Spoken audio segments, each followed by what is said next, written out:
അതിൽ ഇന്നലെ ഒരു മുൻ ജീവനക്കാരുടെ വെളിപ്പെടുത്തലുണ്ടായിരുന്നു. നേരത്തെയും ഇത്തരം മർദ്ദിച്ച ജീവനക്കാരെ ആദ്യഘട്ടത്തിൽ 2-3 മാസം മാറ്റി നിർത്തിയിട്ട് പിന്നീട് വീണ്ടും അവർ തിരിച്ചു വരികയാണ്. ഇത് മർദ്ദനവിടപ്പതി 100 പേരിൽ 50 പേരും ഇത്തരം കുഞ്ഞുങ്ങളെ ക്രൂരമായിട്ട് പീഡിപ്പിക്കുന്നുണ്ട് എന്നൊരു തരത്തിലൊരു വെളിപ്പെടുത്തലുണ്ടായിരുന്നു.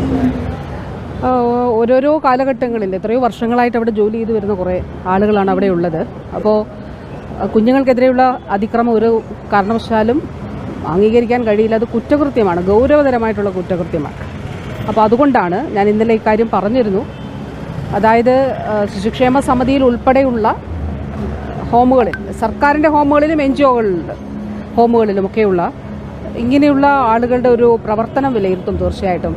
അപ്പോൾ ഒരു പെർഫോമൻസ് ഇപ്പോൾ ഏതെങ്കിലും തരത്തിൽ അങ്ങനെയുള്ളൊരു ചരിത്രമുള്ള ആരെങ്കിലും ഉണ്ടെങ്കിൽ അവരെ ഒരു തുടർച്ചയാണല്ലോ ഇത് അവരെ അനുവദിക്കുന്നത്. അപ്പം അങ്ങനെ അനുവദിച്ച് മുന്നോട്ട് പോകേണ്ടതില്ല എന്നുള്ളതാണ് തീരുമാനിക്കപ്പെട്ടിട്ടുള്ളത്.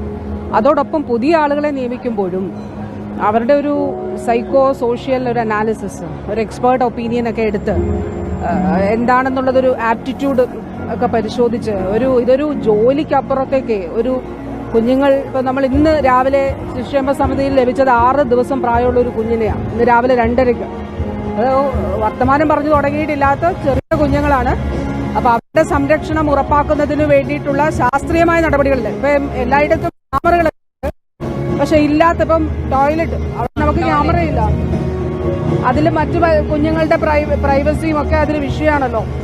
അപ്പൊ തീർച്ചയായിട്ടും ഇങ്ങനെയുള്ള ജീവനക്കാരുടെ സേവന മനോഭാവവും അഭിരുചിയും കുഞ്ഞുങ്ങളോടുള്ള അവരുടെ സ്നേഹവും ഒക്കെ വളരെ പ്രധാനപ്പെട്ടതാണ്. അത് പരിശോധിക്കണം എന്നുള്ളത് തന്നെ ആണ്. അതിലിപ്പോൾ ഞാൻ പ്രിൻസിപ്പൽ സെക്രട്ടറി വനിതാ ശിശു വികസന വകുപ്പിനോട് റിപ്പോർട്ട് തേടിയിട്ടുണ്ട്. ഇതിൽ ആ റിപ്പോർട്ട് കൂടി വരട്ടെ.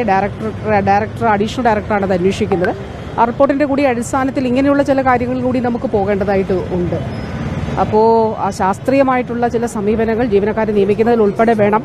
ഇങ്ങനെയുള്ള ഏതെങ്കിലും തരത്തിലുള്ള ചരിത്രമുള്ളവർ ആരെങ്കിലും ഉണ്ടെങ്കിൽ അവർ തുടരാനായിട്ട് പാടില്ല. അതൊരു അസസ്മെന്റ് വേണം, ഒരു കണ്ടിന്യൂസ് ആയിട്ടൊരു അസസ്മെന്റും ഒരു ഇവാലുവേഷനും ഇവരുടെ ഒരു പ്രവർത്തനം സംബന്ധിച്ച് വേണം എന്നുള്ളത് തന്നെയാണ്. നിലവിലുള്ള 3 പേർക്കെതിരെ കർശനമായ നടപടി തന്നെയായിരിക്കും. അതിലൊരു സംശയവുമില്ല. അത് ശിശുക്ഷേമ സമിതി നടപടി സ്വീകരിച്ചിരുന്നു. അത് കർശനമായിട്ടുള്ള നടപടികൾ സ്വീകരിക്കും. പോലീസിന്റെ കേസും ഉണ്ടല്ലോ.